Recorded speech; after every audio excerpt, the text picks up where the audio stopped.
জানো তো আমার না একটা বয়ফ্রেন্ড হয়েছে। সে তো রোজই হচ্ছে। আহা, এটা সত্যি।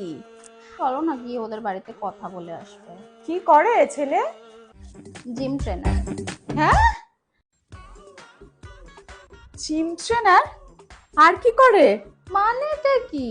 মানে চাকরি টাকরি করে নাকি শুধু জিম করে? কই দেখি ছবি দেখা ছেলেটার। কোন ছেলে? এই যে মার কথা না শুনে যাকে বিয়ে করবি বলে ঠিক করেছিস।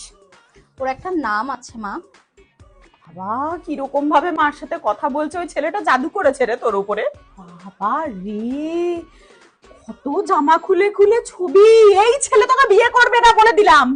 তুই সরকারি চাকরিওয়ালা খোঁজ, পরে বলবি এই ছেলে তোকে বিয়ে করবে না। শোন না মা, আমি জানি তোর আজকালকার যুগের মেয়ে, তোরা কি আর আমাদের ইচ্ছা মতো বিয়ে করবি? আর ছেলে জিম করে, এটা তো ভালো ব্যাপার, বডি হবে ছেলের। তোর বাবাকে আমি মানিয়ে নিব, বিশ্বাস কর, কোনো অসুবিধে নেই। তুই বোঝা না মা, ও যাতে একটা সরকারি চাকরি করে। মা তোমরা কি গো, সরকারি চাকরি সরকারি চাকরি, খালি সরকারি চাকরি। ভগবান, এই জিম ওয়ালাটা আমার মেয়ের উপরে কি জাদু করলো কে জানে। আর ভালো লাগছে না আমার।